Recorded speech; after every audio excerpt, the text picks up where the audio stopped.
All right. So again, good afternoon, everyone. We want to thank you all for attending today's General Aviation Regional Meeting virtually. So I do want to go over the schedule a little bit before we get started.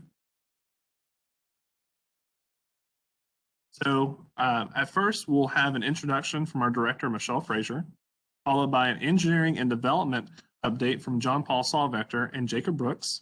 We'll take questions, followed by about a 15 to 20-minute break.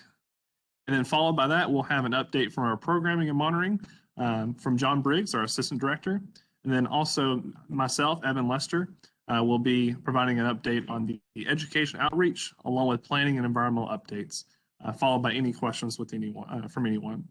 And so I know this is virtually, so if anyone has any questions, please make sure to put those in the chat. We'll be providing those questions to our panelists here presenting. That way we can get your questions answered. So with that, I am going to pass it on over to Michelle Frazier to get us started.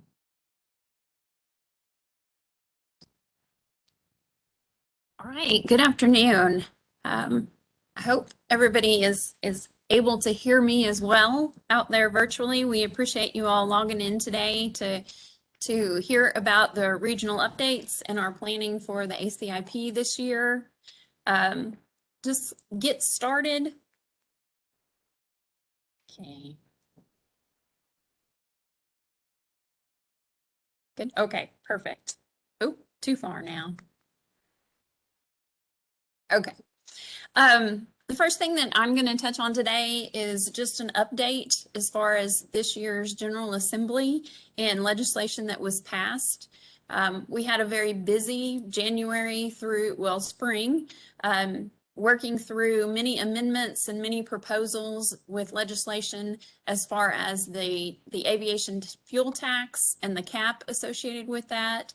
What you're seeing here today is actually the final legislation that passed.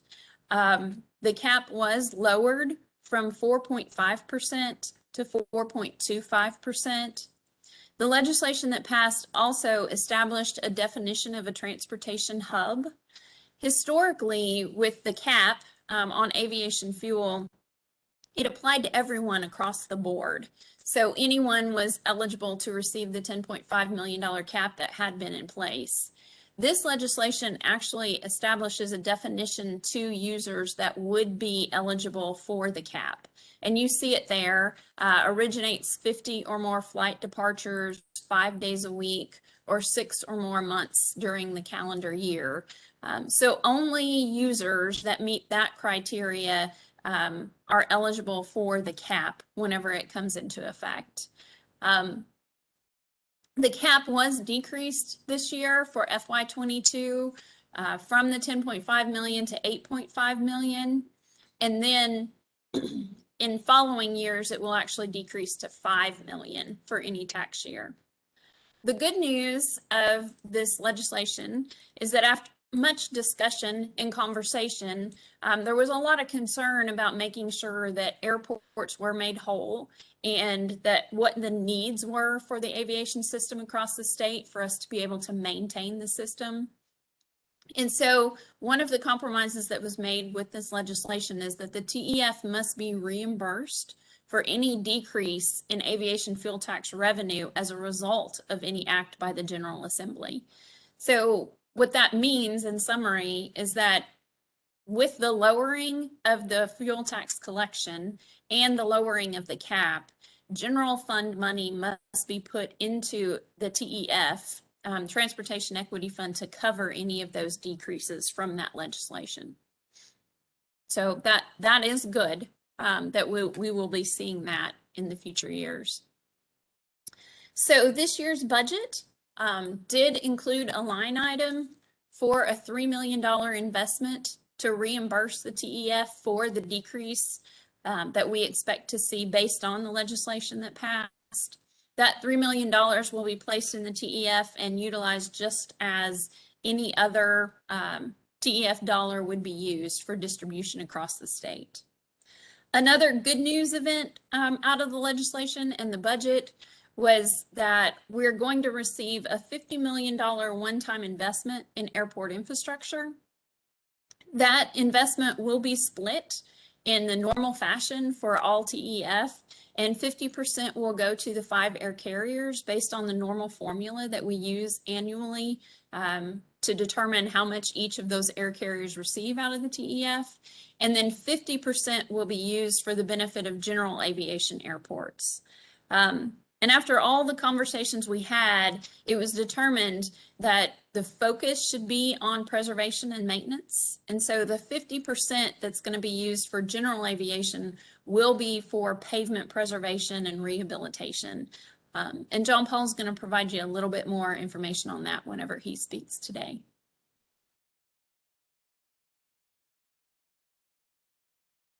So each year, I like to recap and kind of consider what we did in the prior fiscal year and what priorities we stated to the airports that we were really going to focus on.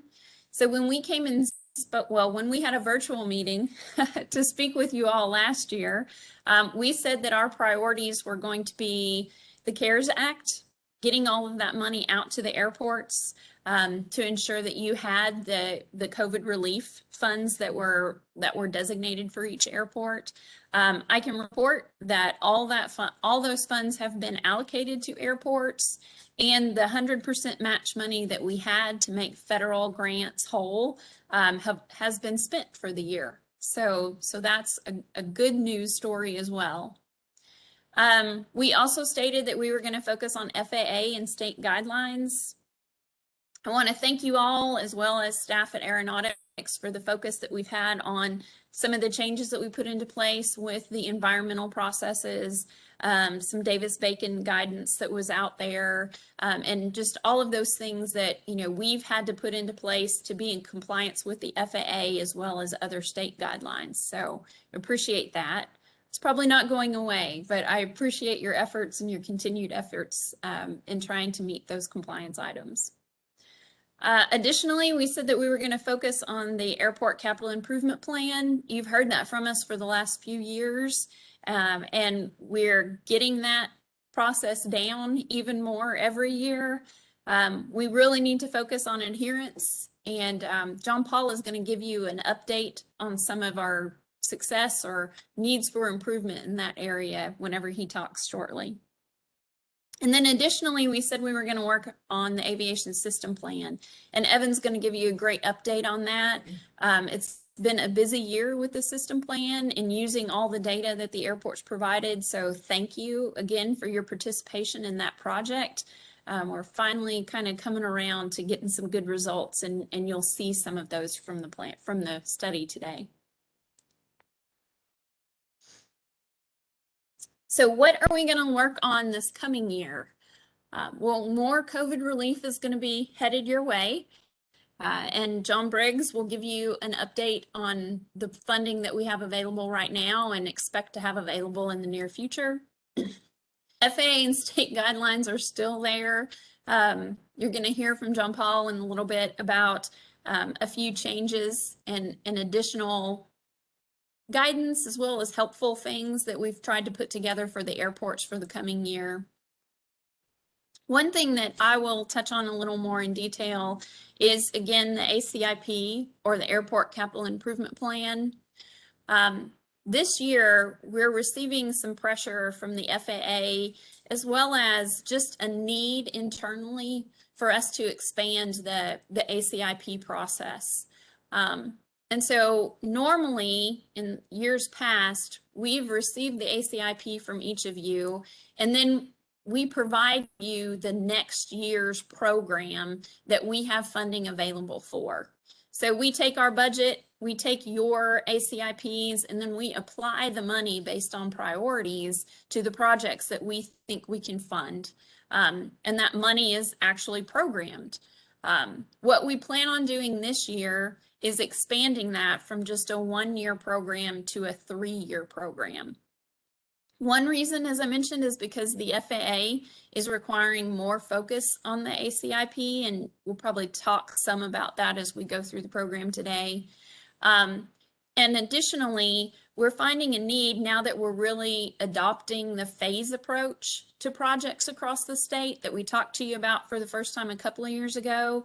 We want to be able to ensure that if we're starting if we're starting preliminary design, or even the purchase of land or whatever that first step on a project is in year one, we want to make sure that we have the funding available for those projects in year 3, year 4, maybe, whenever we know that those projects, the big money is going to be required. So just internally, we want to make sure that we give you guys a better expectation of some of those big projects. And that's why I think a 3-year program is really going to assist airports in planning for themselves. So you're going to hear a little more about that.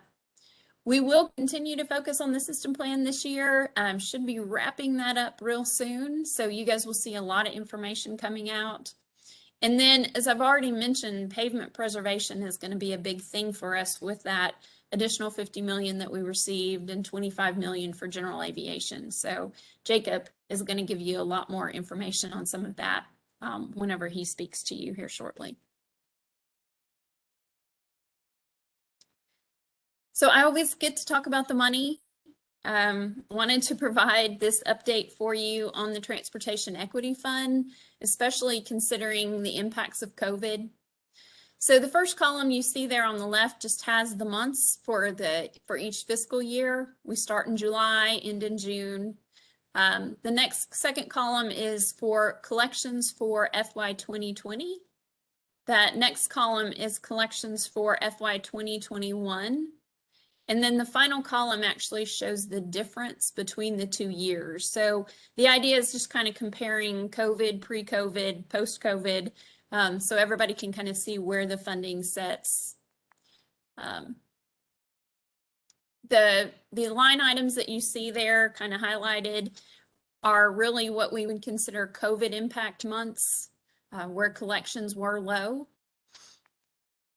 Those next two, if you look at February in 2020, and you look at April in 2021, that's really no impact of COVID, or we're starting to see recovery of COVID in 2021. So February with the 1.1 million in collections, that is lower than the December 3.3 million, but February of 2020 is a normal month. The difference between December and February for that fiscal year is that the cap came into play. But again, February 2020 is pretty much a normal collection month. And then when you start looking at April, you kind of see that comparative that we're really getting back to where we were before. Another good news out of this slide is that you'll see we don't have data for May or June yet. Department of Revenue runs a little bit behind, but just looking at those totals through April, we've collected $17.7 million for FY21. When we started out the year, we were projecting that that number would be between 13 and 15 million. So it's very good news that that we've collected in addition to that, and also that we're recovering now so well from the COVID impacts on aviation fuel tax.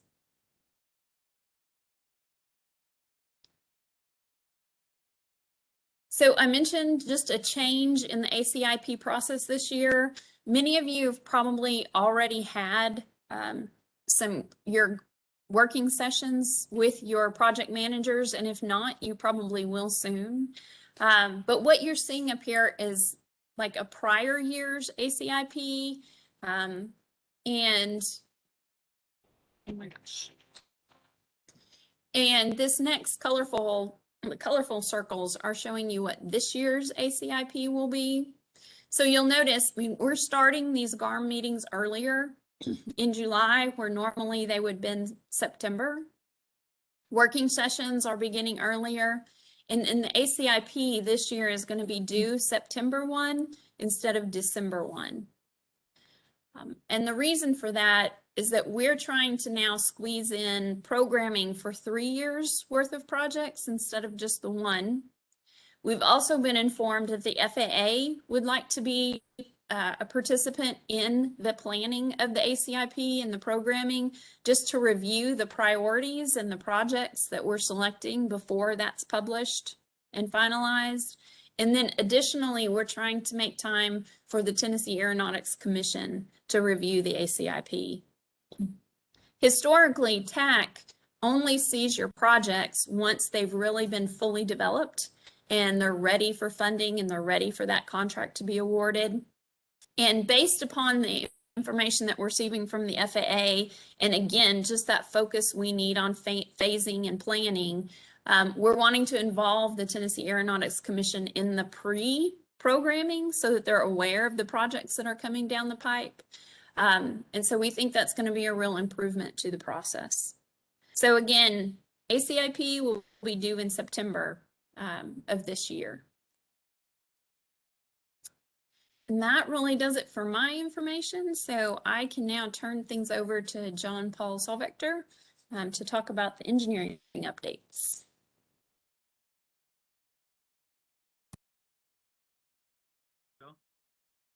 I see a lot of familiar names on the attendee list, but if you don't know me, my name is John Paul Solvector, or JP, and I'm the engineering manager for the division. I'm going to be kicking off our engineering and development topics, and then I'll hand it off to Jacob. So kind of an overview of what I'm going to cover includes a few aspects of fiscal year 2022, including the general funding that was added to the TEF and our project plan for that funding, the fiscal year 2022 programming that we conducted, as well as a look back at the ACIP adherence for the past 2 fiscal years. And then some continuous improvement efforts that we're making under the Airport Improvement Program that include our expectations with funding applications, a more robust statewide priority ranking system for airport projects, as well as a few pointers on a path to revenue producing facilities. So as Michelle mentioned, we had an additional $50 million from the state's general fund added to the TEF. That $50 million was split 50-50 between the air carriers and general aviation. Air carriers divide their half using a formula that uses emplanements and cargo and basically operational data for them. And then for the $25 million that we have for general aviation, that's going to be allocated to pavement maintenance, pavement reconstruction, and pavement rehabilitation projects. So right now we're thinking about $4.5 million of that for phase 3 of the statewide airfield pavement and marking maintenance contract, which Jacob will touch on in a little bit. Approximately $12.5 million for the rehabilitation of runways, and about $8 million for reconstruction of runways. The criteria that we are using for selection include pavement condition, pavement use, the number of annual operations, number of based aircraft, predicted pavement repair or treatment, the ability to compete for other funding sources, as well as geographic location within the state. So we have a lot of different factors and criteria that we're using on that project selection. Letters will be sent to the selected recipients as soon as we finalize that list so that the project development can be completed. Now, if we look at kind of our normal program for the fiscal year, this slide on the left-hand side has a pie chart that shows the percentage that we allocated of funding to each of the priority ranking categories. So here you can see that about 62% is going to just preservation, either in the pavements or infrastructure. If you add to that 12% for safety and 6% for standards, then we're already at about 80% of the programming. So a lot of money going to our top priority categories. On the right-hand side, you'll see the amounts that were allocated to each of those categories. The grand total that we were able to program from a budget standpoint was $32.7 million. Now, of that 32.7, only about 7.5 million was state funding. So really a lot of the funding used there was federal in the form of either discretionary, NPE, or apportionment.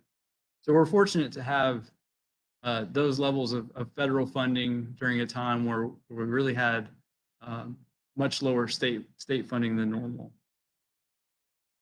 We had 121 program grants that came out of that 32.7 million. Just to give you a sense of kind of scale and context, if we were to divide the 32.7 by the 121 grants, then we're at about $270,000 per project. Now, they do vary. Some are small and some are much larger, but that just gives you a sense of how far that money is able to go. And as many of you know, $270,000 doesn't buy a whole lot in terms of aviation projects. So Michelle touched on the importance of adhering to our programming. We do spend a lot of time on it. And we're really counting on all of you to follow through with requesting the projects that we programmed. For every grant that isn't requested, that ends up being lost opportunity to put the federal and state money towards the preservation and improvement of our system. So we hate to see lost time there, and it's really important to use that money as soon as we can. Many of you may be wondering about the 32.7 million and how that compares to previous years. So as I mentioned, we had some additional federal money. Fortunately, that kept us pretty level with previous years. So if we look back, 2020, our budget that we used for programming was around 36 million. And in 2021, it was 32.8 million for that fiscal year. So fortunately, pretty level funding, not quite what it was maybe 6 or 7 years ago, but fortunately pretty stable. I do think it's important to take a look back at the ACIP adherence from fiscal year 20 and 21. So this slide shows you the number of projects for each priority ranking category that were programmed in blue versus how many were approved, or basically requested and approved in red. And so I think immediately we can pick up a trend here. We can see that in all of the categories, we had fewer projects actually requested and approved versus what we had put in the programming. And so that, that is something that we need to try to improve on, especially in some of the higher priority categories like safety standards or the preservation categories, where we really see a big discrepancy there between what we programmed and what was approved. So a few metrics here. The percent of approved program projects was only 37%, so pretty low. Definitely want to increase that number. If we look at just the NPE that we had programmed and then allocated, that was much better at 75%. Still only 3/4 of the amount of funding that we could have used. So fortunately, that was better in 2020.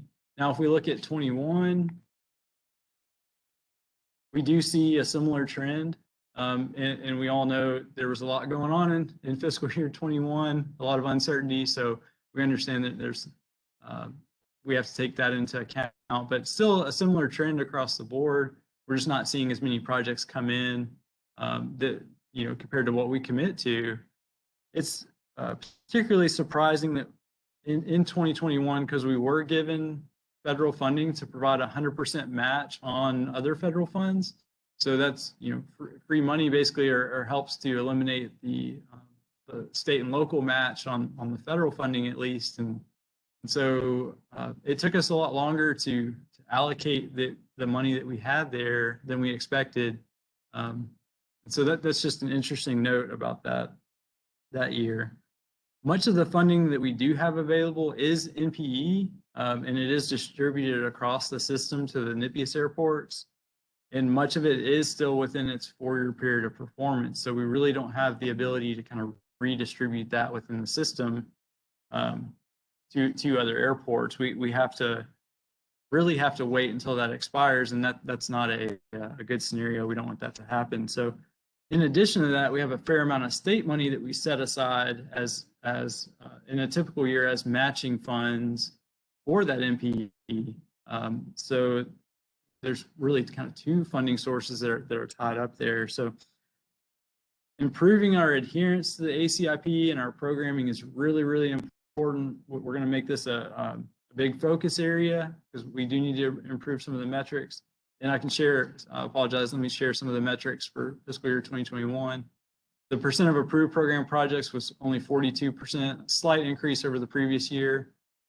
We did see a pretty big decline though in the MPE that was requested and allocated at only 47%. So we're trying to focus on this internally, but we're also looking for feedback regarding just any challenges in requesting what has been programmed. And you'll hear from John a little bit later on the importance of allocating that MPE because under the FAA's sort of philosophy, they may not award that money or give the money to the state unless airports have a plan in the ACIP to use that money in that fiscal year. So they may hold it if there's not a proven need for it. So while we're on the topic of requesting funding, I'd like to go over some best practices. The first major component is the scope and exhibit.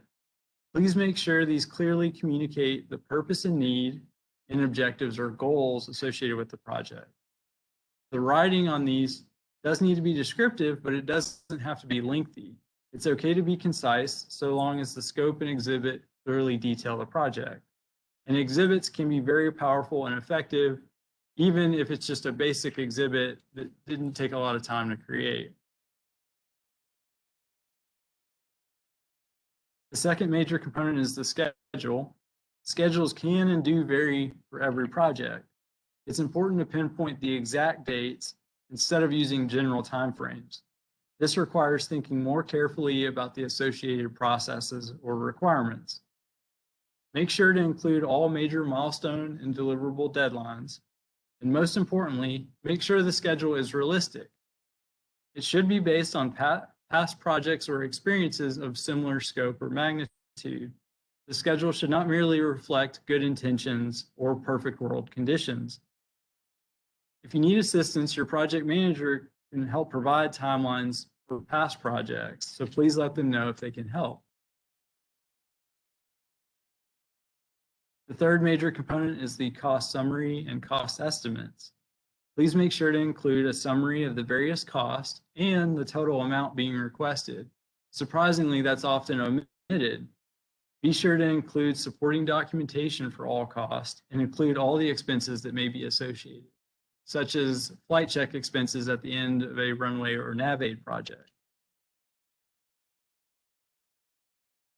When an amendment is needed, include a plan versus actual comparison to highlight what changed about the original plan and why. We will need justification and support for why things didn't go as originally planned. This is an example on this slide that shows the different milestones associated with the project, the date that those were planned to occur on, when they actually occurred, and then anytime there's a discrepancy, you can see the explanation for the delay. We understand that you may hit a point where the grant is about to end, you haven't completed all the milestones, but maybe you're requesting an extension, and so there would still be milestones where a future date would be proposed. But for the purposes of the amendment, we could see the justification why additional time was needed. Remember that original grants are awarded based on the scope, schedule, and budget that were presented. These components end up serving as terms and conditions under the grant. So it's really important that we have the justification for making any modifications to those terms or conditions. Lastly, we want to cover the requirements for procurement when using quotes instead of soliciting for bids. The small purchase thresholds do vary based on the level of jurisdiction. That could be federal, state, or local, and on the type of the sponsorship agreement. The requirements for a city, county, or airport authority differ. Please confirm the applicable section of the Tennessee Code annotated with your local procurement officer. You will need a minimum of 2 quotes. We do recommend having 3 or more. And all the quotes used in the selection process do have to be submitted to TDOT. We will need those records in the event of an audit. All right, now I'll change gears and I'll talk about our enhanced statewide priority ranking system for airport projects.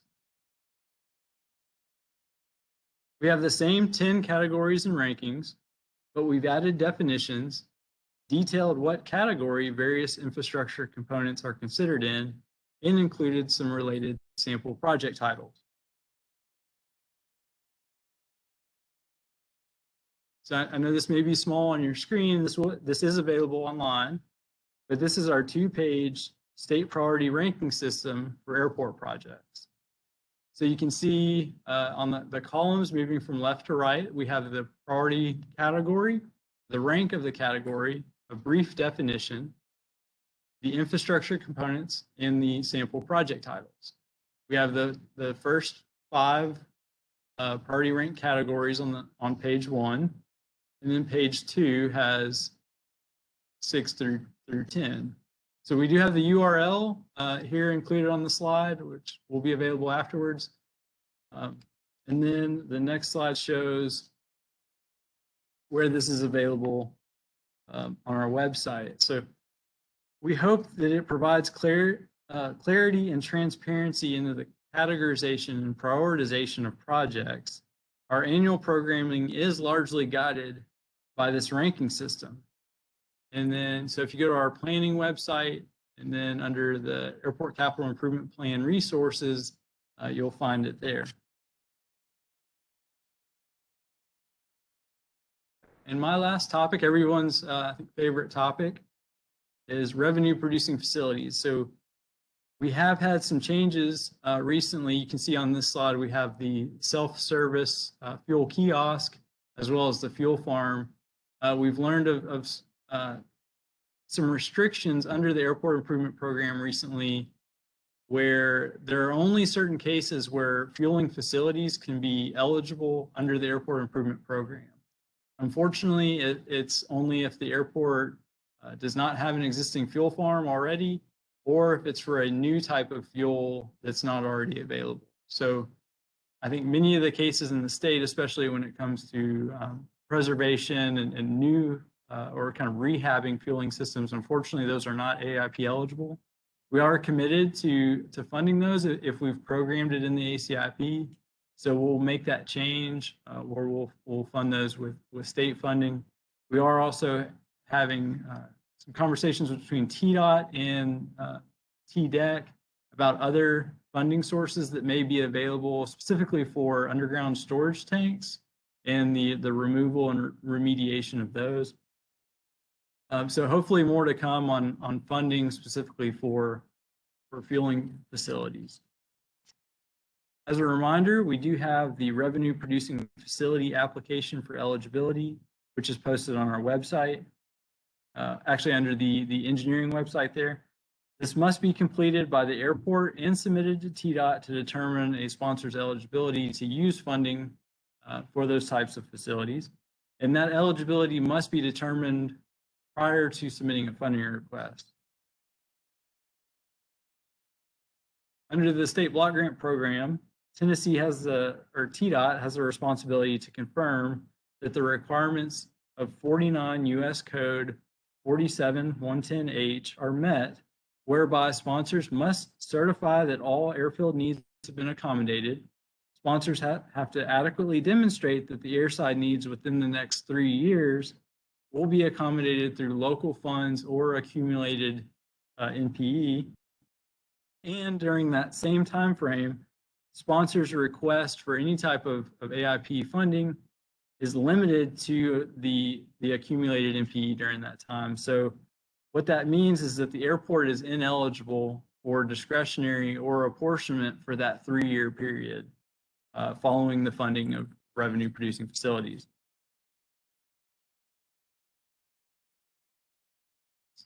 The key criteria of the airside needs assessment include having an acceptable airport license status, both from the state perspective and the federal.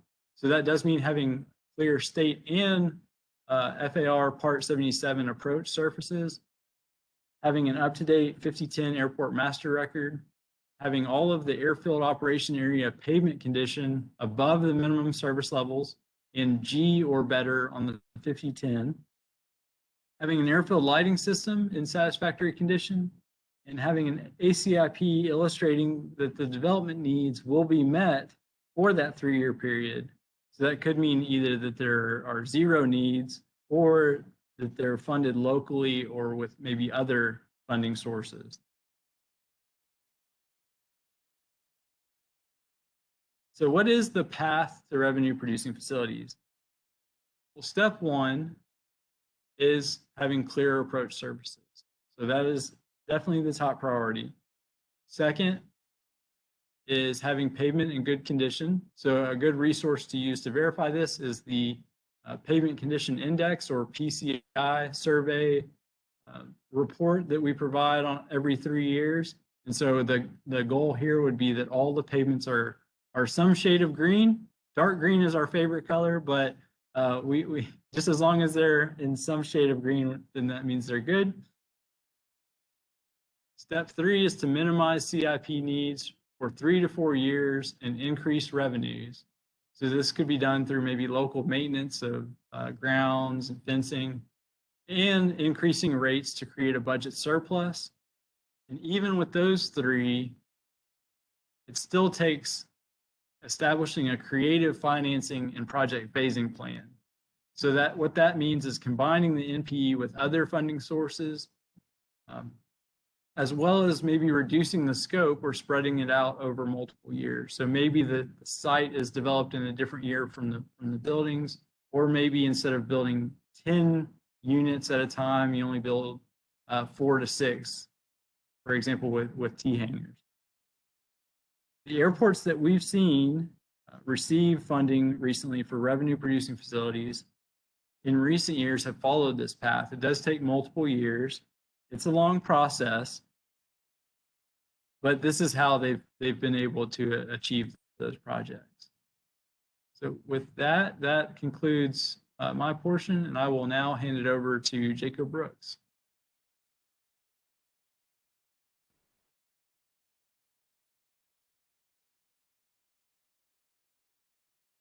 Thanks, John Paul. As John Paul mentioned, my name is Jacob Brooks, and I serve as the Assistant Engineering Manager for the Engineering and Planning and Environmental sections.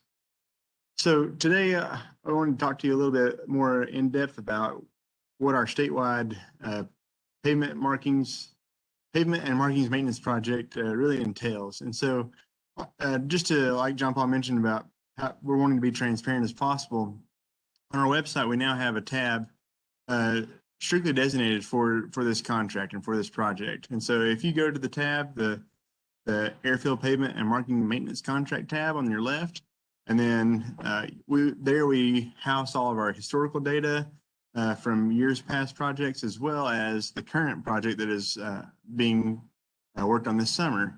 And so there you'll be able to find plans, you'll be able to find the bid tabs, and you'll be able to find the contract awards for those, as well as any changes that have been done through addendums. So I do encourage you to go and check that out. And also, before moving on to this next slide, I do encourage you, as you're online today, if you do have any questions for us, to not hesitate to either interrupt or to chat it in through our chat services. So back to the project. We do have this pavement condition index curve. As you all have seen this before many times now. Basically, the black line, or the black curve, is pavement that is left alone. Once it's put down fresh, the pavement condition is very high. And over time, we all know that pavement deteriorates.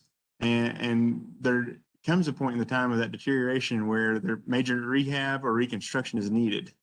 And so what the really goal and intent of this project is for us to apply that preventative maintenance periodically and systematically on a recurring basis, so that we, in essence, extend the life of our pavements. Because when that blue line, it represents the preventative maintenance coming in.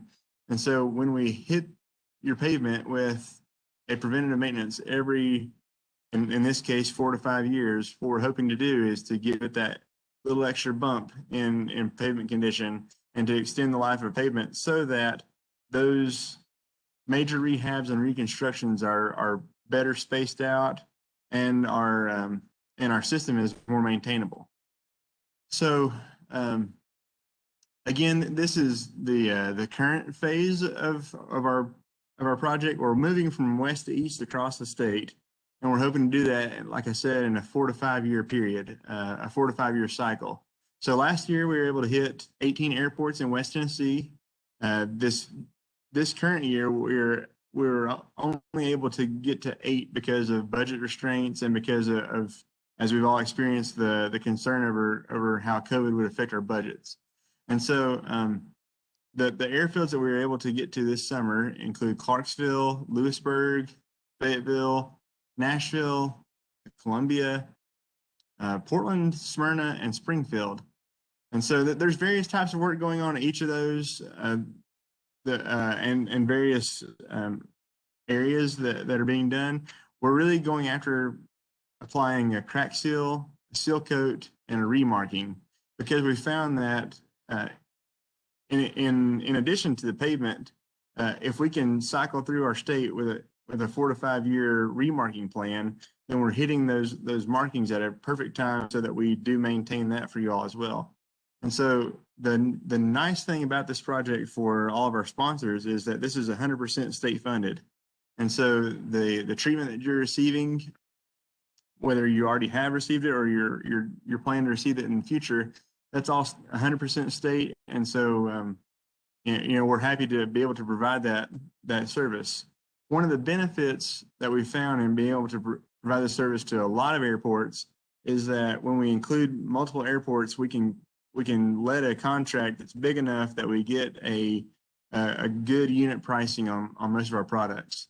And so, for example, the seal coat that I'll talk about here shortly that we've chosen to use and for this effort, originally, if it were to be applied to a single airfield, the unit price that we were seeing for this product was around that $1.75 to $2.25 per square yard. Because of us being able to bulk this together, we've actually achieved prices that are, as you can see on our website and in those bid tabs, we've achieved prices down around $1.25 per square yard. And so there's substantial savings that as a state we're able to take on, and we're able to stretch our program further. And so a little bit more about just what we've done this summer so far. There's been a little over 380,000 linear feet of cracks that have been sealed, 65,000 linear feet of concrete joint seal. There's been a little over 330,000 square yards of seal coat that we've been applied. And also you'll notice here that this paint is only a little over 20,000 square feet of paint that's been applied. The reason for that is because, like everything else when COVID entered our world, there became shortages. And so there's actually a national shortage on paint that was not caused by COVID. So whenever Houston froze over this past year, the actual primary supplier of paint across the nation was located in Houston. And like anyone else, not expecting Houston to freeze, when it did freeze, not expecting Houston to freeze, they're actually storing material outside. And so when the freeze happened, then they also lost their supply of paint because the paint froze. And so those suppliers have been working very, very hard to get caught up. We're actually hoping to get paint for this project delivered by the middle of August. And so we're hoping to, if you are one of these airports that is currently in this project and you have very limited striping, we're hoping that here before long we're going to be able to come out and go do like a painting extravaganza, if you will, and take care of those final bits and pieces of this project to wrap it up. So next year with this project, we plan to continue our path across the state. We're going to be moving further into East Tennessee, Middle Tennessee, and part of East Tennessee. And because of that 25 million bump that we were able to obtain this year, we're also going to be able to hopefully squeeze more airports into this project. So your project manager will be in touch with you about, whether or not your airfield will be included in this project. And then our study phase is really kicking off here soon. So be on the lookout. And if you have any questions, I'm happy to field any of those at all times. Like we've said a million times already, that information's on the website, but my name is Jacob Brooks. I'm happy to, email me, call me, and I'll answer any question you may have. But what we have is a few progress pictures. So here's the seal coat going down in Fayetteville, I believe. And this is where we have, you can see how we have pavement that is aged on the right portion of this picture, and then the fresh seal coat that's been applied as well. Here's some more pictures. This is up in Clarksville on one of their aprons. This is in Lewisburg, and then the last one that we have here is in Murray County. And so one of the first to address is this big picture in the middle. So in Murray County, there are some substantial cracks there that were a special type of crack. We classify the smaller cracks as type 1 and the larger cracks as type 2. And so this crack actually was large enough to be considered type 2, and we had to come in with this mastic, or as the industry calls it, elephant armor, to make that repair.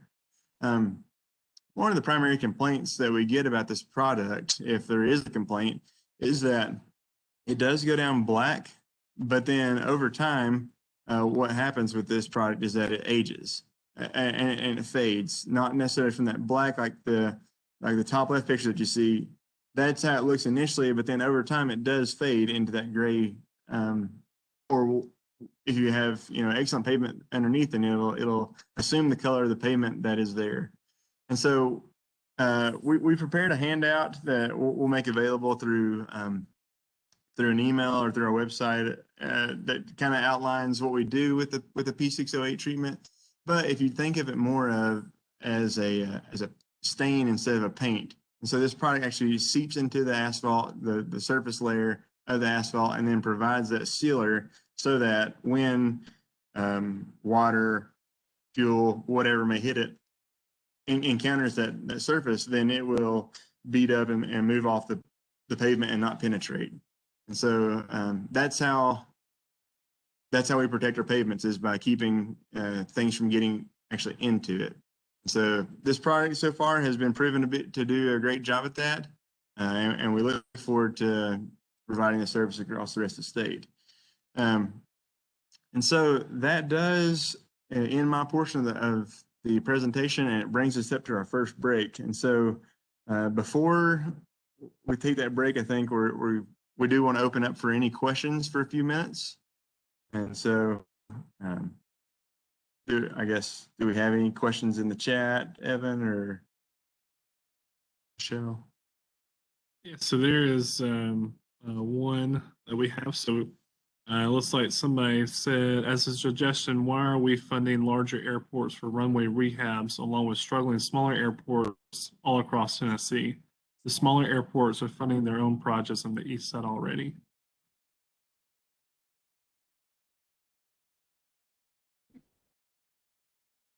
I'll unmute there.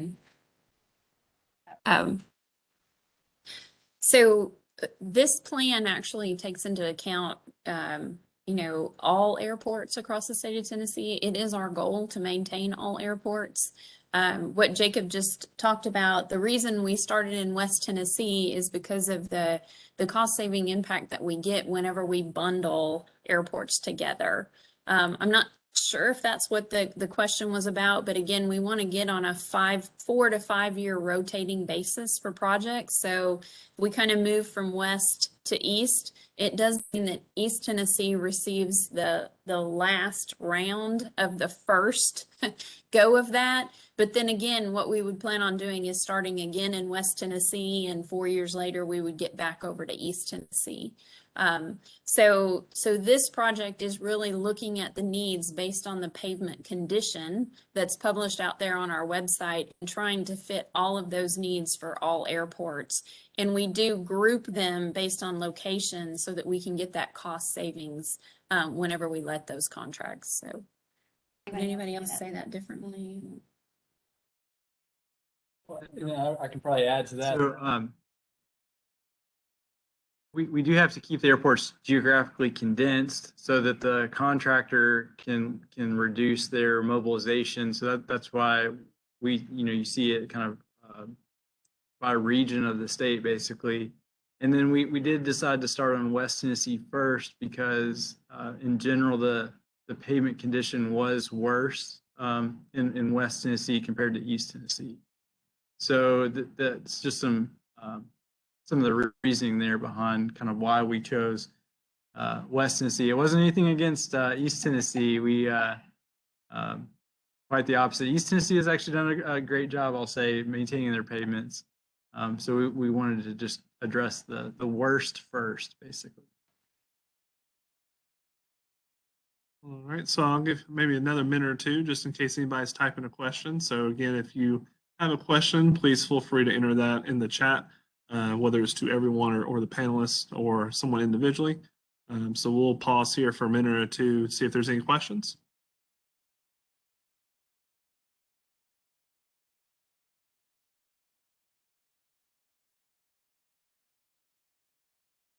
Please ask. We're all ears.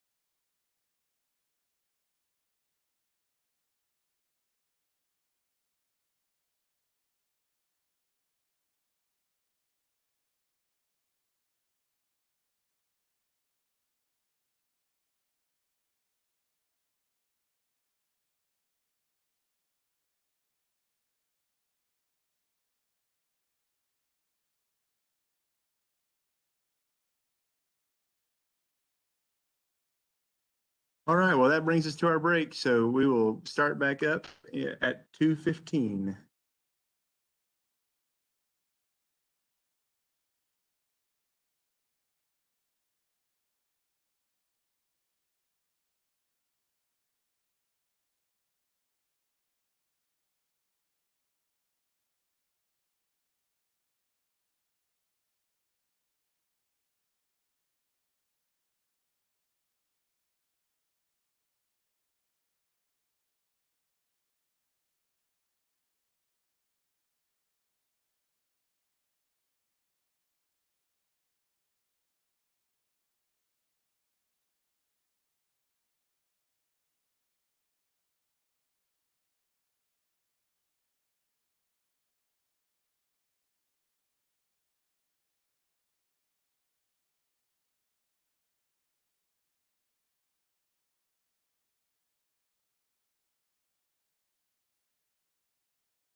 All right, just want to give everybody an update. We're going to be starting here in just about 1 minute.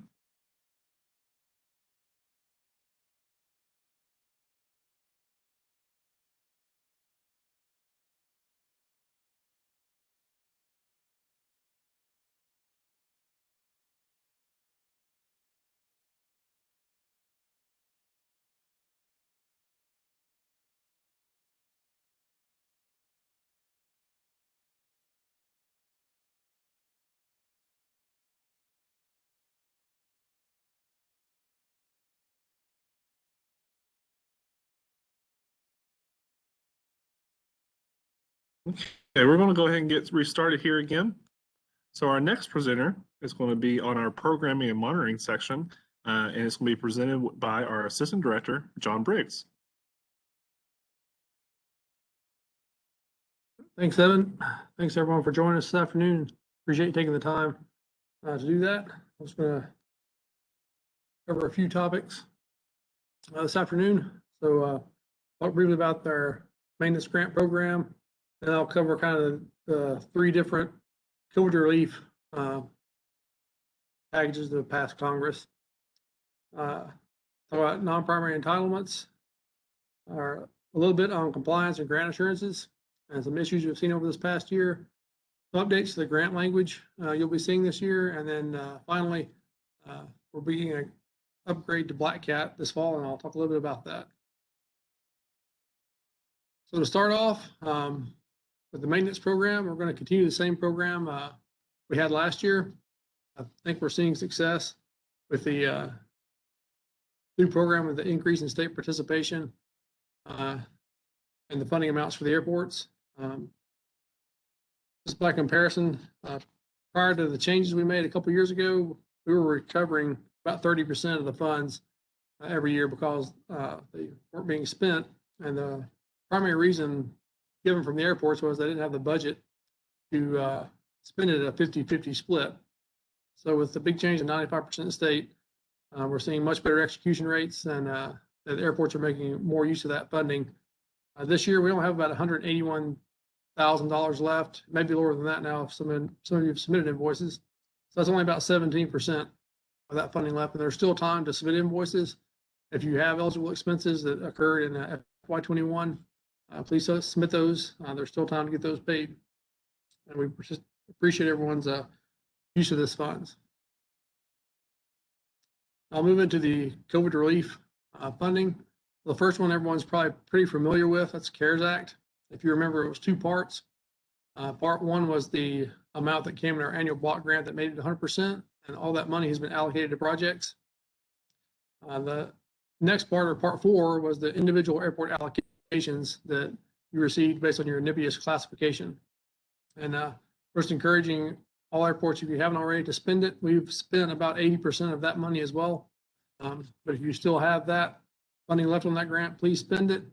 Was encouraged to do that and not wait for it to be made available for development.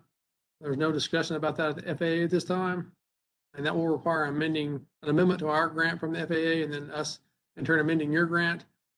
So our recommendation is just to spend it on eligible operating expenses and save your local funding for the airport development. The next act that was passed was CRISA. The FAA's program is the Airport Coronavirus Relief Grant Program, or ACRGP. It's very similar to CARES and the types of expenses that are eligible. So it's operating expenses, payroll, utilities, debt service, things like that can be used. So it's very similar to CARES in that regard.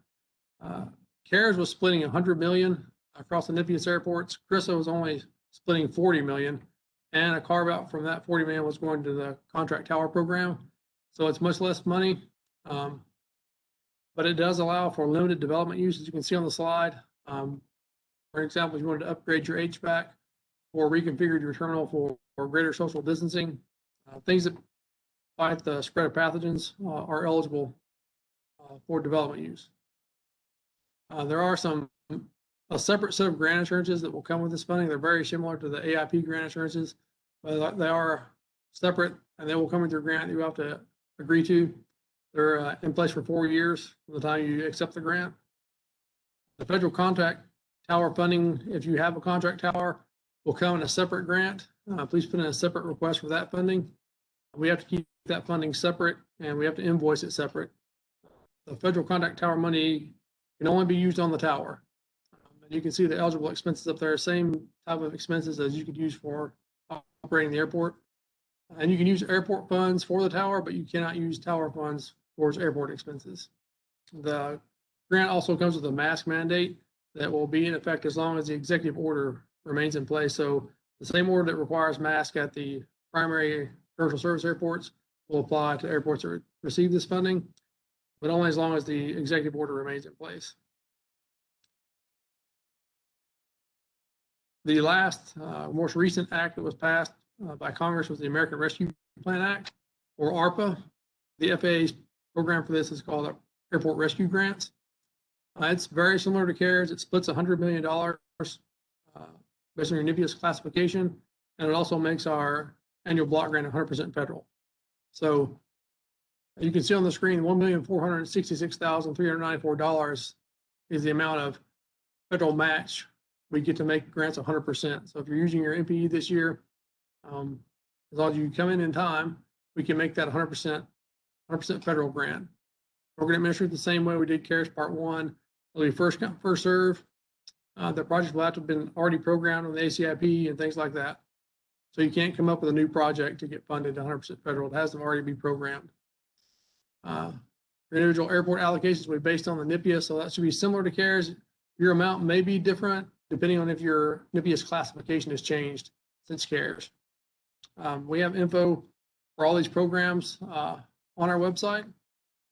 It's the second tab down from the top. And we have about the same information the FAA has. We have the FAQs, the individual airport allocations on there. Encourage everyone to read the FAQs to know what is eligible use for the money. If you have questions about if something you want to use the money for is eligible, we would ask you to just get that up to us. We can get to the FAA and find out a determination if they consider that an eligible expense or not. It's better to find out and not beg forgiveness on this one. You will have to repay the money if they determine it's an ineligible expense, and these grants are being audited. So if you're not sure, just ask and we'll find out an answer.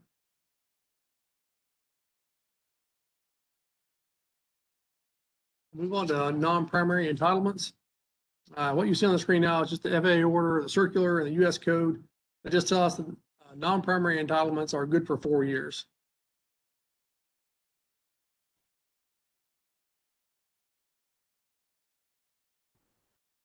So in this current scenario that we're moving into, your 2018 money is the oldest funding that you have.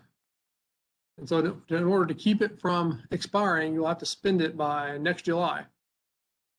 So next year when we receive our annual block grant and you're getting that, what you might call 5th year of funding in, any money you have left from 2018, we're going to recoup and put towards state apportionment, as that money will have expired. And then that year, your 2019 money will become the oldest, and you'll have to have it spended by 4 years.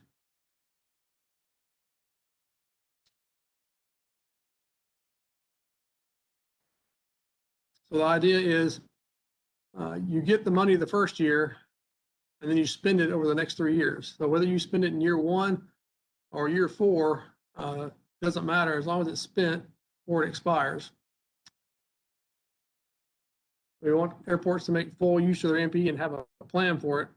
As already been mentioned, putting more emphasis on the ACIP and extending out for 3 years, so we can demonstrate we have a need for that to the FAA so that we can receive the money in our grant. It's important to demonstrate that plan and to execute that plan once we put it in place. In order to make full use of the MPE that's out there, airports can transfer their MPE to another airport that has a need if they don't have an immediate need for it. But you have to do it in time that airport can get on a contract and spend it. Transferring it to another airport doesn't give the money new life. So you have to allow time for that if you're going to work out a deal with another airport. We encourage that. If we can help facilitate any of that across the state so we can make the best use of our federal funding, we'd like to do that. I'm sure there's going to be a trade there of You know, Airport A will donate theirs to Airport Exchange for, in a future year, Airport B will donate theirs to Airport A. Or whatever deal those airports work out to allow the use of that money before it expires.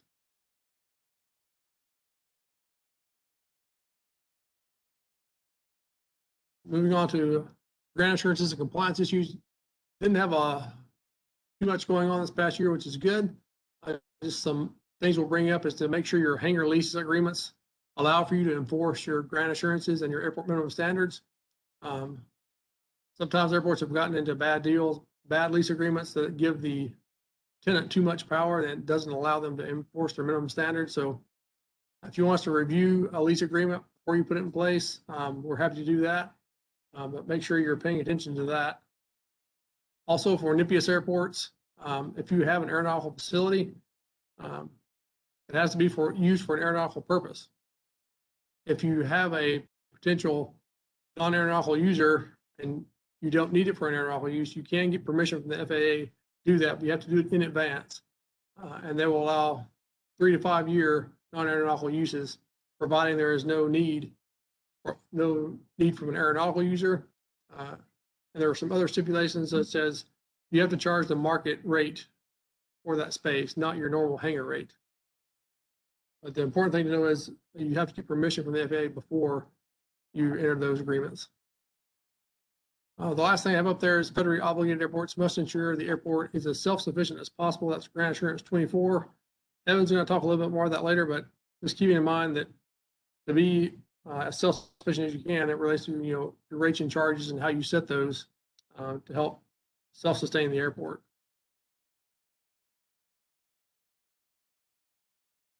For the grants coming out this year, you'll see some new paragraphs that are based on the stipulations we received in our block grant from the FAA. There aren't any big changes in terms of requirements. They just kind of detail more explicitly some of the things that go along with the particular grant you're receiving. There are new Buy American executive orders out there as well. So you expect you might need a Buy American waiver. Basically, from what I gather, it's a little bit longer process to get an approval, and what the requirements are to be considered an American product in terms of the American content required is changing. So just, you might want to plan on more time in your schedule. You will need one of those. Also, for our airport layout plan grants, we've adjusted the scope paragraphs to better be in line with the deliverables and timeline with our process in the FAA, so we can pay those invoices in a timely manner and more in the right timeline of the project. And lastly, we're upgrading Black Cat this fall. We're moving to Black Cat Aviation. We're happy about it. We think you will be too. It has much more functionality and visibility of projects in the system. Hopefully we'll be able to have your NPE balances in there, make that more transparent. We'll have training coming out this fall for all the users. One point of note I will make is the airport contact information isn't coming over. So if you're a user of the system, that part is going to be brought over. But if you are listed in your organizational points of contact but not a user, that information won't be transitioning over. So we probably will ask you to update that information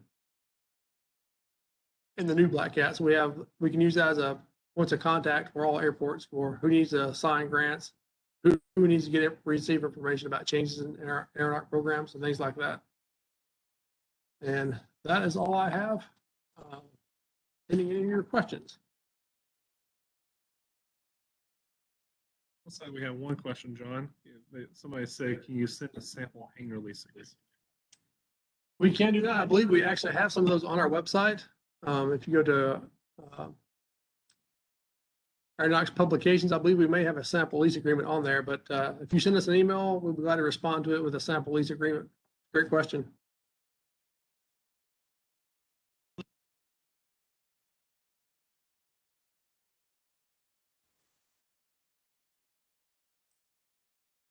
Looks like all the questions we have for you, John. So thank you very much, John. And we'll go into our last topics here on our education outreach program, followed by our planning and environmental updates. So first on the education outreach side, I do want to talk about the online training course that we've developed that's currently on our website, along with some future training courses that will be coming to AirTap. You may have heard this last year, but we just kind of wanted to remind you that we're developing a Tennessee Airport Technical Assistance Program in order to improve the skills and knowledge of our Tennessee public airport professionals. And really, this program is to also help the airport operators improve the safety, quality, and efficiency of airport operations throughout the state. And so in order to accomplish this mission and goals, we're trying to develop online education and resources, training courses and programs on related aeronautical topics, technical assistance and access to experts, and hosting community sessions. So right now, our Tennessee Airport Technical Assistance Program is on our website. If you can see in the bottom left-hand corner of your screen, there's a TN AirTap section, followed by 2 subsections. And if you click on the online training section, there's a couple of trainings on there. One of them is our NOTAM Manager training, and the other one is our Airport Emergency Plan, or AEP training. And the purpose of this course is really to help airport managers and sponsors learn what exactly is an AEP, who's involved, why every airport needs one, and how to develop an AEP. And one of the unique aspects of this training course is that it actually provides 2 ways to create an airport emergency plan with the training course. So one way is to create a free account using a website that's in the training and actually answer questions based on FAA guidance. And once you're done answering those questions, it actually makes an airport emergency plan for you that you can adopt and approve and use at your local airport. The other way is there's also a template PDF that you can manipulate and edit in order to make it your own for your airport and use it at your airport for your airport emergency plan. So some future trainings that are upcoming for our AirTap program are a couple here on the screen that you see. One of them is our system plan, why it's important and how to use it successfully, our airport planning environmental training, Black Hat training, NEPA 101, zoning and land use compatibility, and wildlife hazard management. And so these are just 7 topics that we're looking to implement in order to do some training on. But if there's any specific trainings that you all would like to see covered in the future, we do ask that you please let us know. That way we can develop content and training that you all want to see. So with that, I'm going to pause here to see if there's any questions about our education outreach program.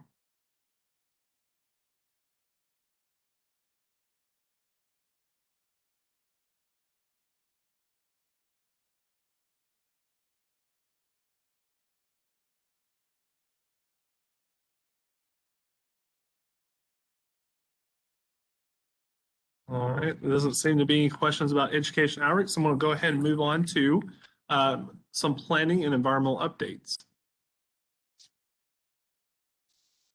Before I get really dived into the planning environmental updates, I do want to provide a staff update in our planning environmental section. So we have 4 new staff members in our planning environmental section. Unfortunately, we're actually losing one of them today. Alex Lundberg is going to be a full-time professor at Middle Tennessee State University. So we are going to miss her, but we also are happy and proud of her on our next journey and our goals.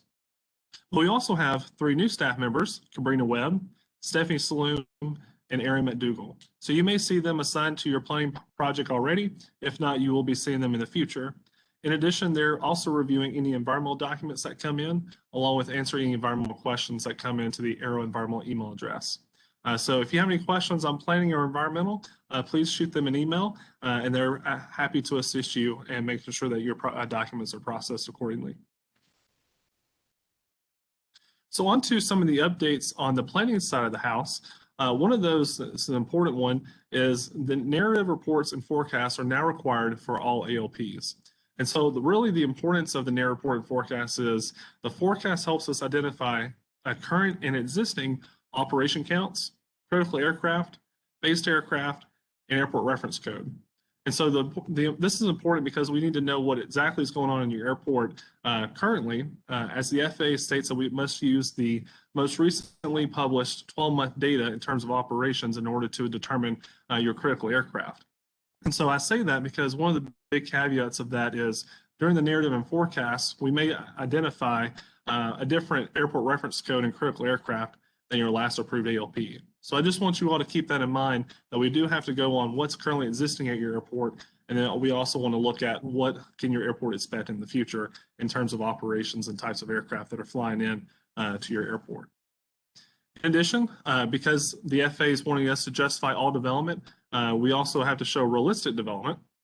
And so that includes any runway extensions, terminal buildings, et cetera, including hangars. And so in order to show those on the ALPs, we need some sort of justification or documentation for showing those types of projects.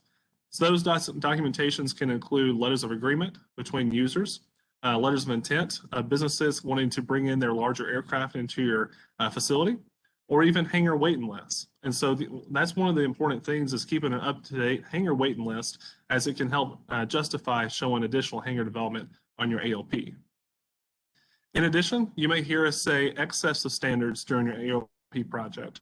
Now, when we say that, we don't mean that we're going to go tear out your pavement tomorrow. We're not going to tear up any facility that's in excess of standards. Really what that means is we are comparing your facilities based on the FAA standards that you're justified for. And so when we compare it and it's larger or bigger than the FAA standards, it may or may not be AIP eligible, depending on how the AIP handbook reads and what additional justification we can provide to the FAA on that project. So if it's not AIP eligible, then we have to look at, okay, is it state eligible? Or are we going to have to use local funds? Or are we going to have to use other types of funds outside the state sources? So really, again, just to stress that excess of standards means we're not going to remove it. We just need to determine what funding is eligible to be used on those projects. And then last, we really stress the importance of operation counts. So operation counts are important because they help you in the forecasting piece of the ALP project to really identify your current operations and your critical aircraft along with your airport reference code. And so two ways that we've seen operation counts be handled is, one, actually keeping account of the type of aircraft that come in on a daily basis by just manually counting them, or having some cameras capture the types of aircraft that come into your airfield. And the second one is there are new data counters that the FAA is now allowing us to use data from. And so there's various types of data counters out there, but mainly they use the ADS-B technology that should be on all aircraft today in order to count the number of operations at your airfield, along with capture the type of aircraft that are flying into your airport. So I do stress the importance, if you have an ALP project coming up, or if you have a capacity project or modernization project that you have coming up that you really need some justification for, I highly recommend looking into start physically counting the operations, or looking into one of those data counters. From a state side, we are looking at how to implement data counters across the state, but we're still in the research phase of that project with more information to come. A couple other planning updates are the runway safety area inventories and runway safety area determination forms. So they are required as a triggering event with ALP projects. So they must be included to determine any RSA deficiencies at your airfield, what we can do to implement them, including the use of declared distances, and when those projects will occur to correct the RSA deficiencies.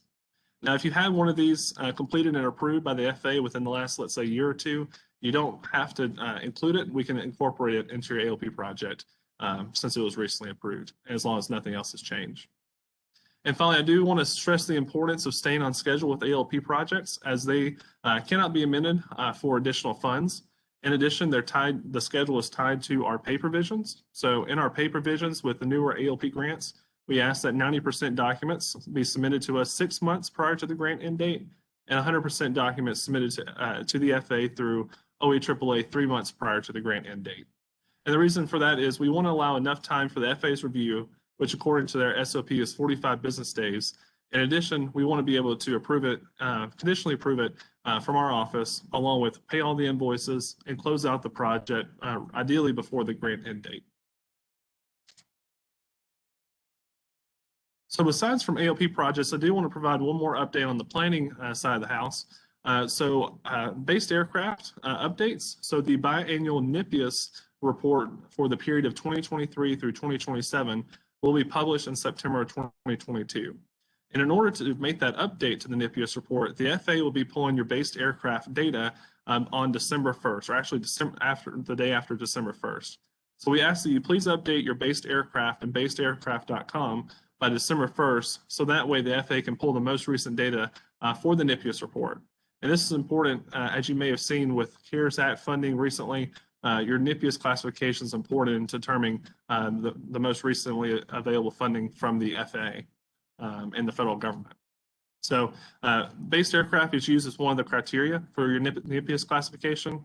You must have at least 10 or more in your basedaircraft.com counts to be eligible in the NIPIAS per one of the criteria. So once you do make those updates, please notify your program monitor to update your airport's 5010 once your update's been completed.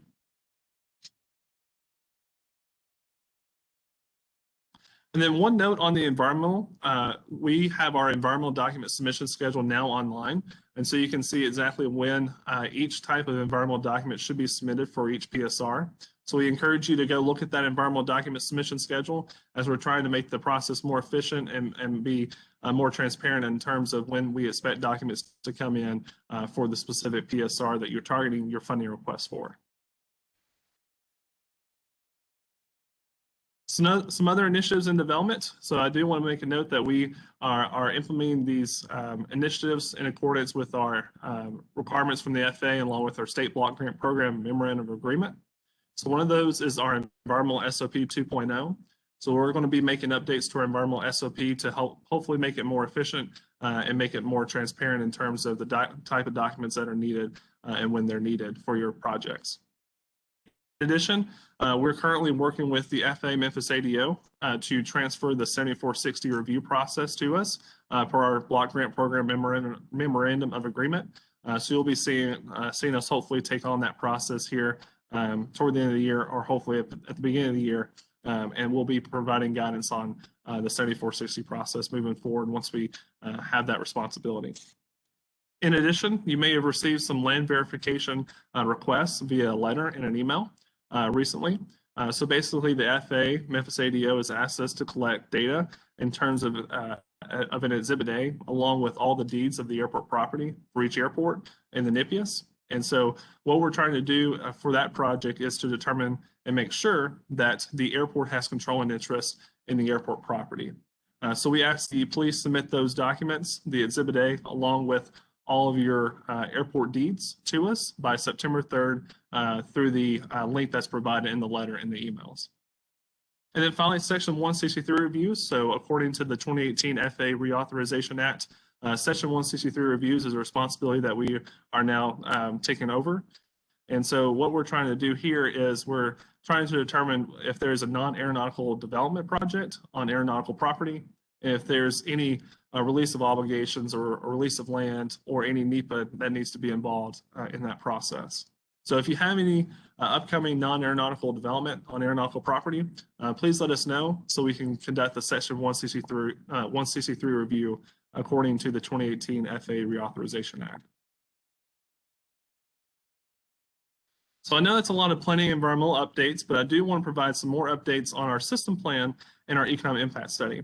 So you may have remembered the survey effort that we started way back in 2019, and man, how things are different now. But back into 2019, we started off with a survey effort, and we really appreciate all the participation that you all had in this survey effort along with this project, because without your participation, the system plan and economic impact study would not have been successful or even been possible. So we really appreciate your participation in the surveys.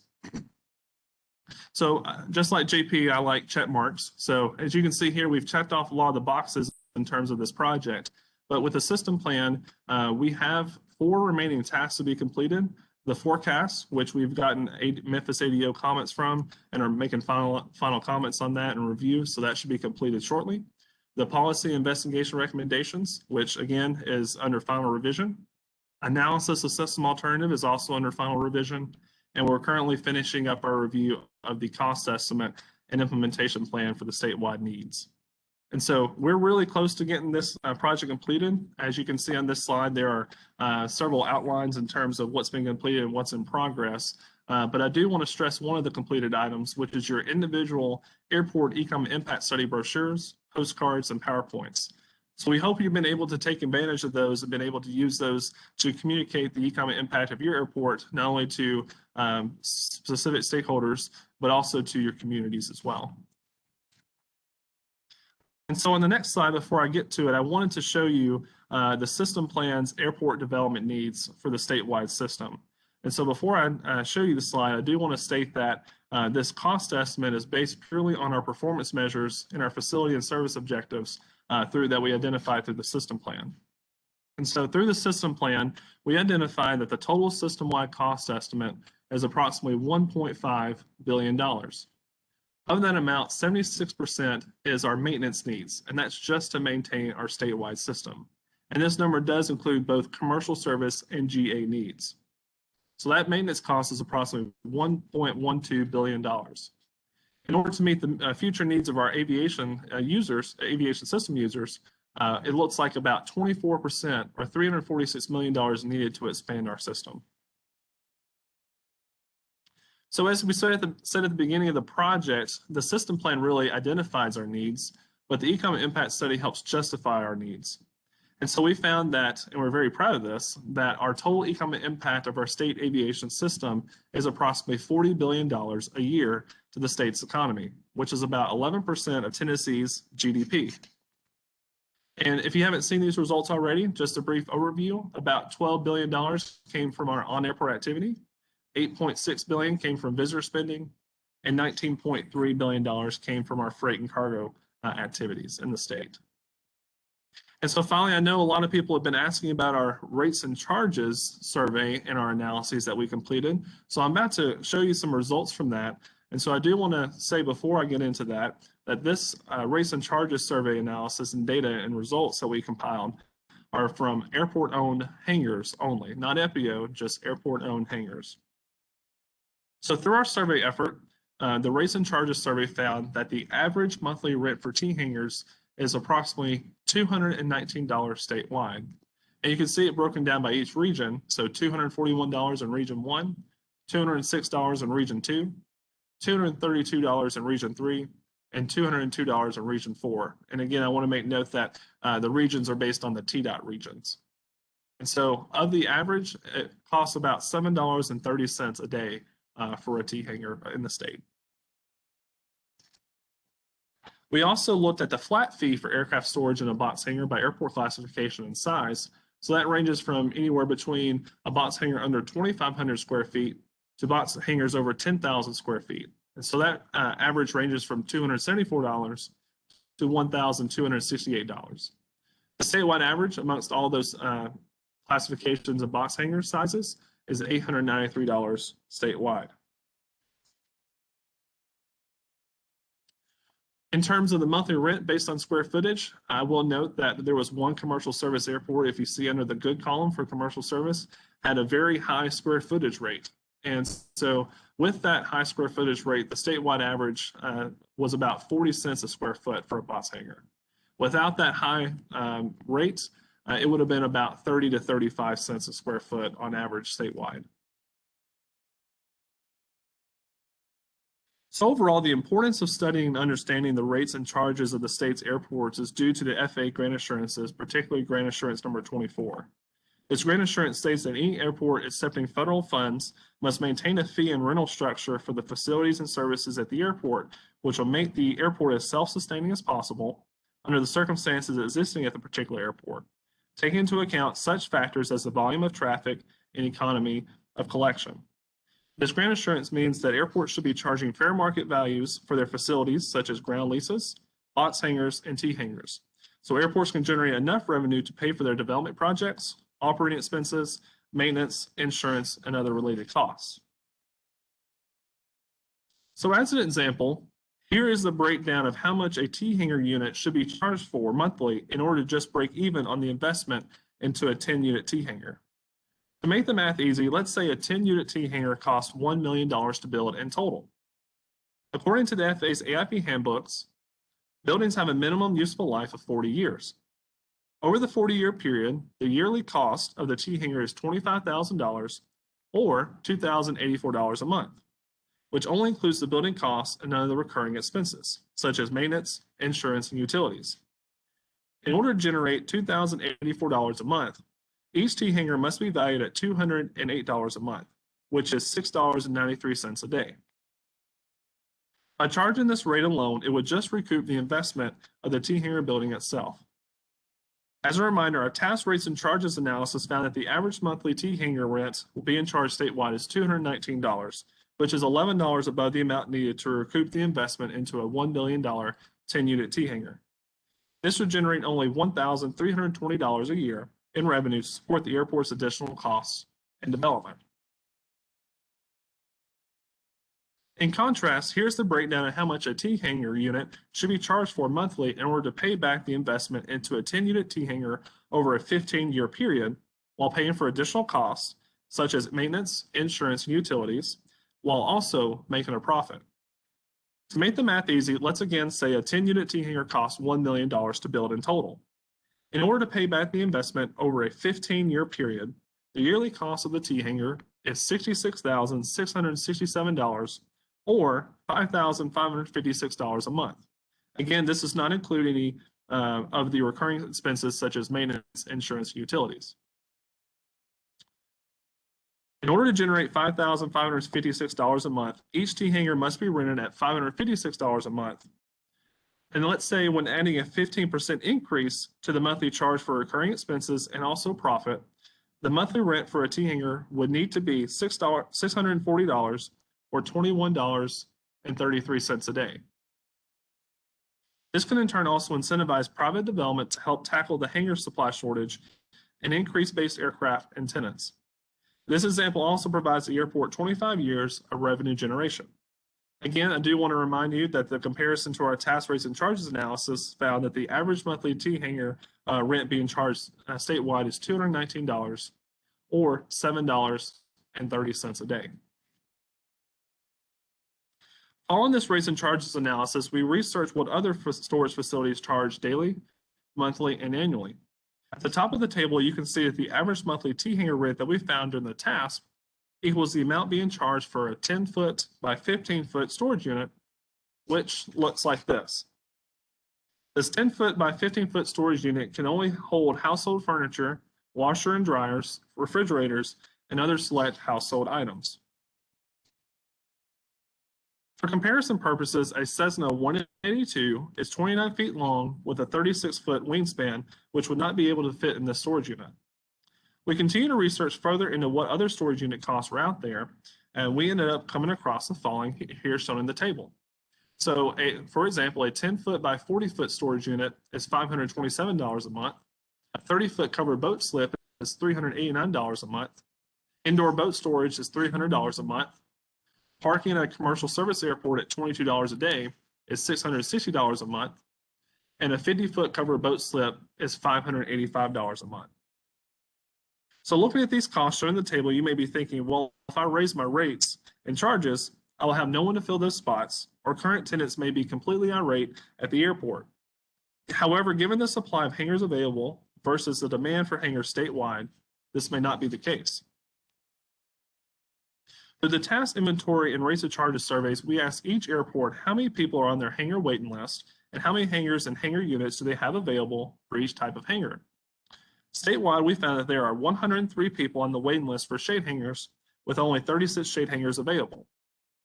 1,581 people on the waiting list for T hangars, with only 12 T hangars available.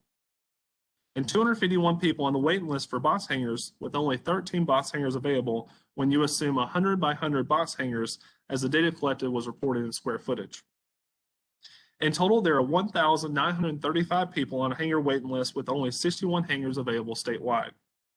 Please note we do not have enough information to remove duplicates on the hangar waiting list, so this number probably is lower than the reported 1,935 people, but still shows a strong demand. To conclude the discussion of rates and charges, I do want to tell you all a great success story that happened this year at one of the airports in the state.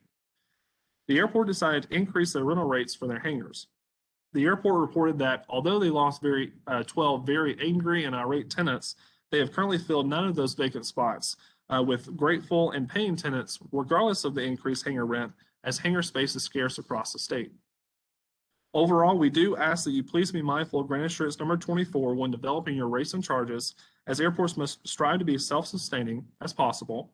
And one major way to achieve self-sustainability is to charge fair market value rates and charges for airport uses and facilities, as there is high demand but little supply currently statewide.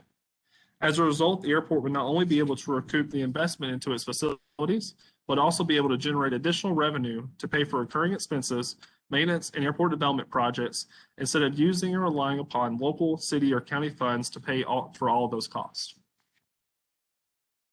So what's next? So we have some deliverables that we're going to be getting out on our website to you all. We have our technical report and our executive summary of the system plan coming out. We also have our full technical report for the economic impact study.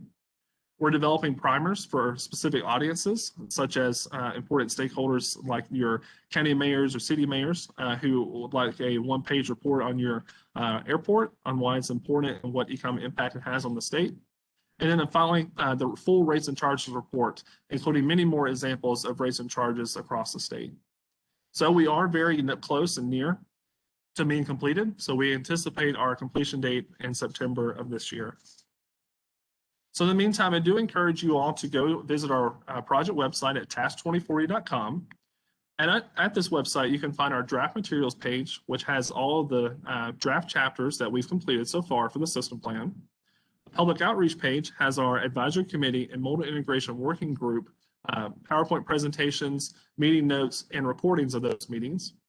And then we also have an interactive web page for our economic impacts across the state. And so you can hover over each airport to determine what their economic impact is. Also, I mentioned the airport brochures and PowerPoints that are made specifically for each of your airports. If you have not received those, you can find those on the draft materials page under the airport resources section, and in order to download those and use those for outreach opportunities. So I know that's a lot of information, and I really appreciate your time today. So at this point, I want to open it up to any questions. And so if you do have any questions, please make sure to put those in the chat, as we're happy to answer any questions about planning, environmental, education outreach, or any questions in general that you have about the presentations that were made today. So I want to pause here for about a couple minutes to see if there's any questions that you all have.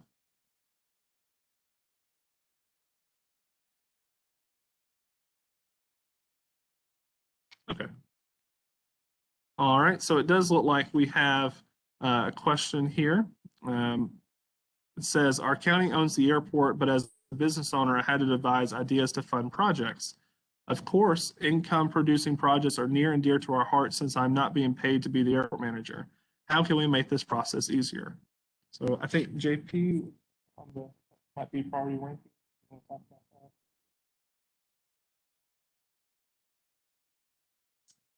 Yeah, so revenue producing projects are unfortunately tough for us to fund from the state. We have to focus on the infrastructure, and preserving the pavements, removing obstructions, just addressing the top priority ranking categories. So I don't know that I have a easy answer for that one. Unfortunately, we do recommend looking into the rates and charges that can increase revenues for the airport, help the airport to accomplish a lot more.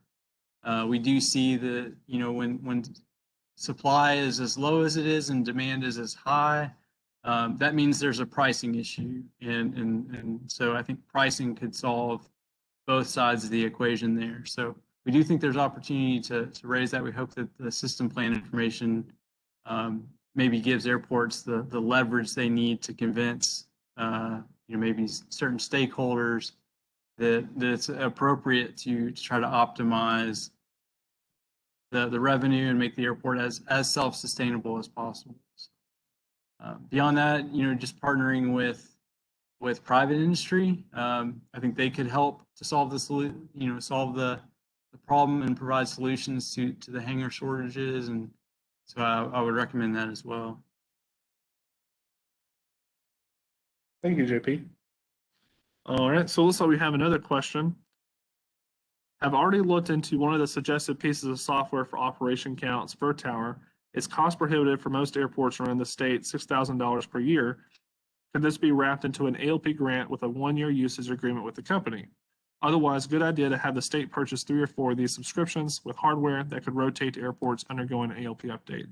And so, yes, we are looking into what projects that we want to identify in order to include those types of equipment in those projects. And so ALPs is one of them that we're looking into, along with capacity and modernization projects that need operation counts to justify those. So we are looking into that from a statewide perspective. From an ALP grant, they're not AIP eligible just as a standalone piece of equipment. So we can't just make a grant for those operation counters.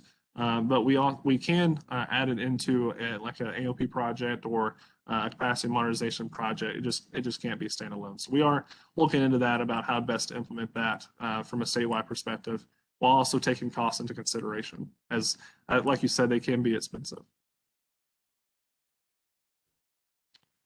Another comment here that we have is some airports with a large amount of land or easement deeds have been concerned about the large amount of work to provide deed information back to TDOT.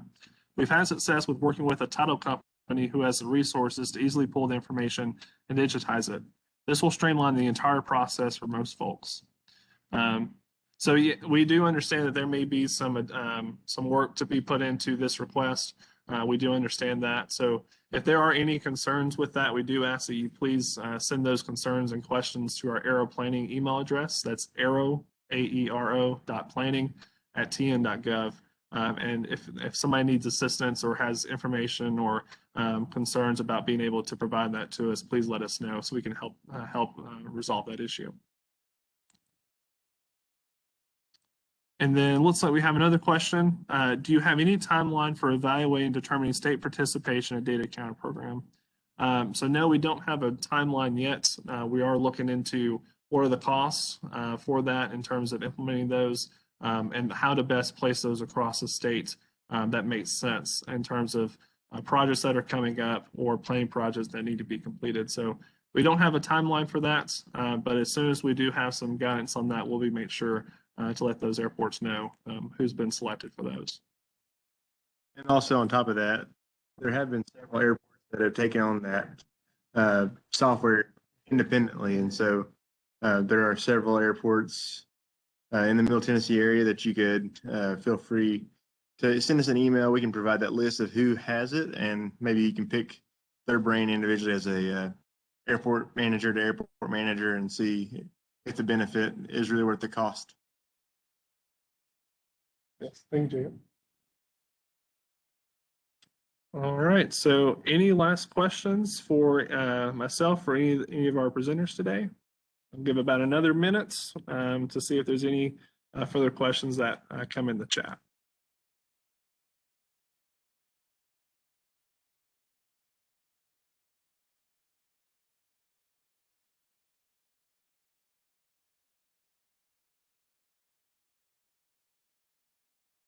Looks like we have a question that says, could you provide a little more information on the COVID grant amounts, times, et cetera? So I think, John, that might be a question for you.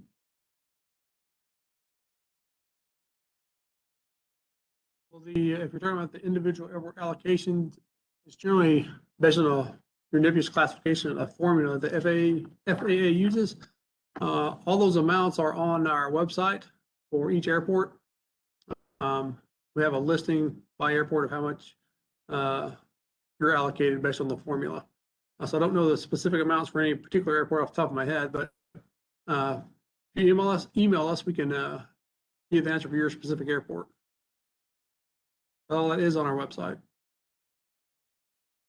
It looks like they clarified about HVAC upgrades specifically. That is eligible for the ACRGP money, the second program I talked about. You can use that funding to upgrade your HVAC as long as it's combating the spread of pathogens at the airport. So if you wanted to use all of the money for that, you could. Thank you, John. Looks like we have another one. I would like a sample T-hanger lease regarding assurances.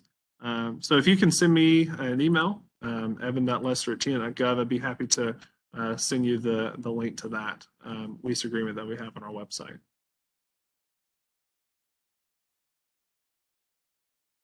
So with that, it does look like that is all of our questions for today. So I do want to thank you all for your attendance today to our virtual regional meeting. We again appreciate your time, and hopefully you found this information useful. In the meantime, feel free to reach out to us, email or give us a call if you have any additional questions that you'd like to ask us specifically that may not be in the group setting today. But again, thank you for your time, and we hope that you all are well, and we hope you all have a great rest of the day. Thank you.